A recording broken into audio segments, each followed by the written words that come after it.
대학교 3학년부터 준비를 해가지고 19년도에 합격을 했습니다. 성공했다라는 느낌을 스스로 약간 받기도 했었고,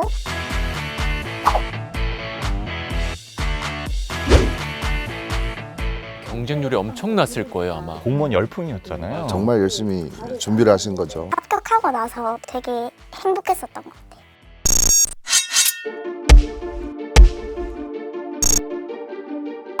그런 건 기본이고, 갑자기 뭐 우통을 벗으시더니 뭐 활복한다고 하시고, 이래도 돈을 안 줄 거냐, 내가 죽으면 너 때문에 내가 죽는 거다.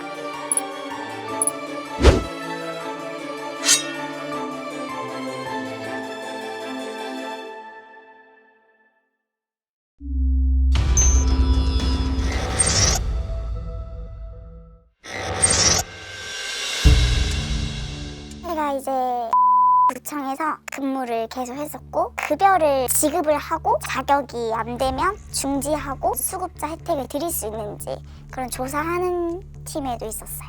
매달 들어오는 지원금이 안 들어오면 거기에 대한 비난과 질타 같은 거는 담당자 오로지 감내를 해야 되는 부분이어가지고, 그런 부분에서 되게 힘들었었던 것 같아요. 이런 욕설도 하시고 성적인 부분도 발언하시고, 노란 행주에서 식칼을 꺼내신 거예요. 이래도 돈을 안 줄 거냐, 갑자기 우통을 벗으시더니 뭐 활복한다고 하시고, 내가 죽으면 너 때문에 내가 죽는 거다. 어쨌든 그 민원을 종결하려면 그분이 알겠다 하고 돌아가는 수밖에 없어가지고 계속 그 자리에 지키고 있어야 되는 상황이에요. 제일 많이 들었던 소리가, 너네가 그 자리에 있을 수 있었던 거는 우리가 세금을 내고 우리가 있었기 때문에 네가 여기 있을 수 있는 거다. 아주 전통적인 레파토리예요. 내가 낸 세금으로 니들은 먹고 살지 않느냐. 도저히 일반적인 상식으로는 이해할 수 없는 범위인 것 같아요.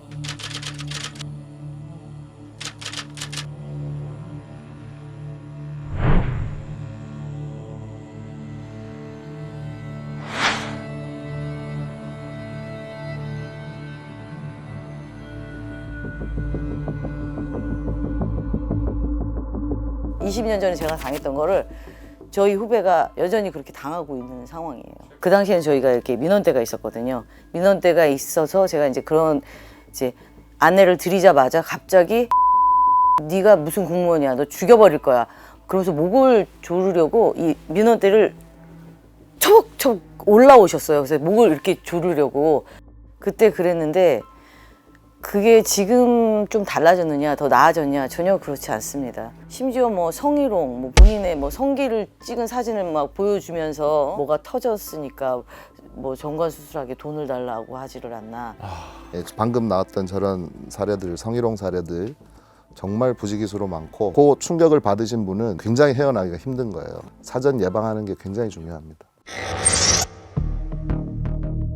예, 저희가 이번에 노동조합 위원장이 대리 고발자가 돼서 그 사람을 고발한 사건이거든요. 이 사람이 전과 14범인데 안 된다, 원칙에 따라서 법에 따라서 안 된다고 하면 갑자기 돌변하는 거예요. 이 3년 동안 그 사람한테 굉장히 괴롭힘을 당했어요. 착신해놓은 핸드폰 번호를 가지고 새벽이고 밤이고 계속 괴롭히는 거예요.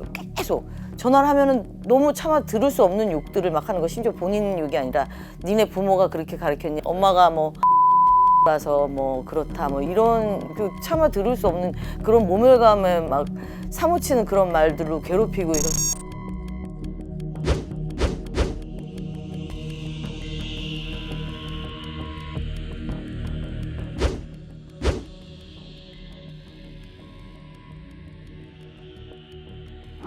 아휴, 계속해서 부모님을 언급을 하네요, 지금. 저희가 이 사건을 이제 고발을 하겠다고 이제 마음먹은 순간부터 악성 민원의 전화를 녹음해가지고 한 게 164건 정도 돼요. 그 이전까지 하면 몇백 통이 되죠. 164회에 걸친 전화한 거를 녹취 파일을 다 만들어서 제출했고, 이제 정식 재판을 청구해서 법원에서 결국에는 이제 서로 다퉜죠. 그럼에도 불구하고 업무방해는 성립되지 않았고, 정보통신망법 위반으로 가장 높은 형량인 1,000만 원을 받은 거예요. 그 사람이 국민건강보험관리공단에다가도 이제 전화를 한 1,000통 했대요. 그럼에도 불구하고 악성민원, 특이민원으로 분류가 되는 기준이 없어요. 최소 300회 이상의 괴롭힘이 있어야 악성민원으로 인지하도록 매뉴얼에 나와 있습니다. 국민건강보험관리공단은 담당자가 여러 명인 거예요. 콜센터니까. 1인당 할당되는 게 300건이 안 됐다. 그래서 업무 방해가 안 된 거예요. 그 한 사람이 전화를 계속 해가지고 전화 받다가 기절한 사례도 있습니다. 뭐 하루에 300통씩 이렇게 전화를 하는 거예요. 에? 300통. 300통이요? 이 강도라는 게 정말 이 우리가 상상할 수 없는 그런 강도를 느끼고 있는 겁니다. 하루에도 막 한 분이 10통화씩 전화를 걸게 되면 다른 업무를 할 수가 없는 상황인 거죠. 전화벨이 울리면은 바로 받아야 되기 때문에 한 사람 때문에 마비가 된 적도 있고, 전화가 계속 오면은 담당자가 하던 일을 그만두고 대응을 해야 되는 그런 실정이.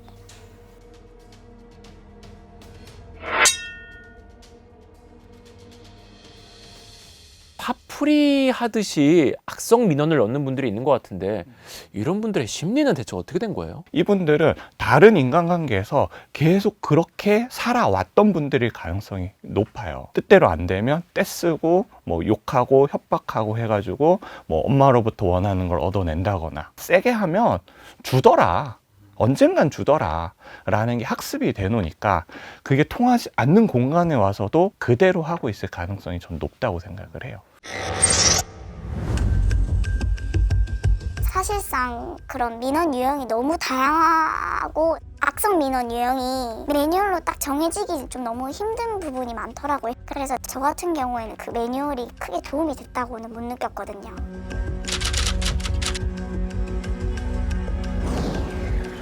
침착하고 정중한 민원 응대 유지.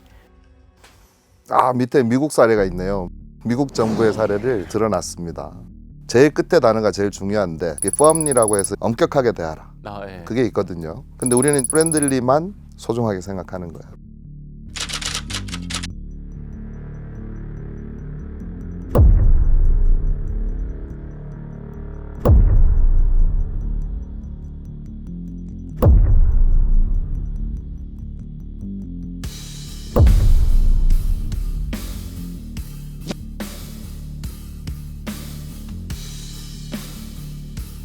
심리학적으로 봤을 때 이런 매뉴얼이 큰 의미가 있나요? 봤을 때? 저는 별 효과가 없다고 생각을 해요. 이미 마음 먹고 죽자고 덤벼드는데 침착하고 정중하게 해라? 유명무실한 문구보다는 이렇게 죽자고 덤벼드는 사람들에게 부정적인 결과물이 따라올 만한 그런 법적인 제도를 만드는 게 저는 더 우선이라고 생각을 합니다. 왜 매뉴얼들이 조금 실효성이 떨어지느냐? 현장에 있는 사람들의 참여를 적게 시켜서 그런 겁니다. 구성원들이 생각했을 때 내가 이런 악성 민원을 많이 받았기 때문에 여기에 대한 장치가 좀 더 있었으면 좋겠다. 그런 얘기들을 받아서 매뉴얼을 조금 더 보완을 하면 조금 더 빨리 그런 장치들을 마련할 수가 있습니다.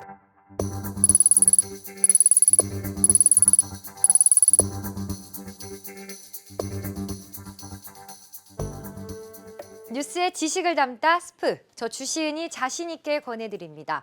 SBS의 지식 구독 플랫폼 스브스 프리미엄, 여러분의 하루를 더 풍성하게 만들어드립니다. 지금 바로 구독하세요.